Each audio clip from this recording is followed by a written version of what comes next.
Sir sir বিশ্ববিদ্যালয়ের বর্তমান পরিস্থিতি যদি আপনি একটু জানান স্যার।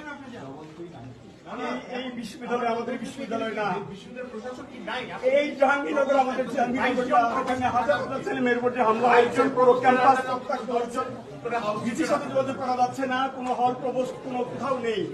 পুরো পুলিশরা মানুষ শিক্ষার্থীদের সাথে যে ব্যবহার করছে সেটা মানুষের পর্যায়ে 71 সালে এই ব্যবহার হয়েছে আমরা জানি না।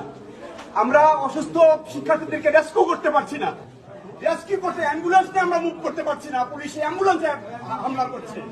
এটা হতে পারে না। আমি সারা দেশের মানুষকে আহ্বান জানাবো, আপনারা দেখুন জাহাঙ্গীরনগর বিশ্ববিদ্যালয়ে কি হচ্ছে, আমাদের ছেলেমেয়েদের উপরে কি নারকীয় ভাবে আমাদের ছেলেমেয়েদের উপর হামলা হচ্ছে। আমাদের কিছু বলার নাই, আমরা সহ্য করতে পারছি না, নিতে পারছি না। আমরা কিন্তু দাঁড়িয়ে আছি, আমরা নিতে পারছি না।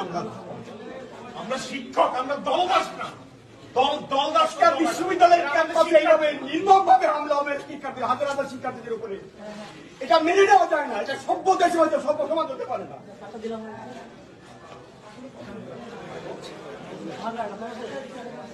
জি, আপনারা দেখতে পাচ্ছেন যে এখানে আসলে শিক্ষকরা কথা বলার ভাষা খুঁজে পাচ্ছেন না। এখানে পরিস্থিতি আসলে এতটাই ভয়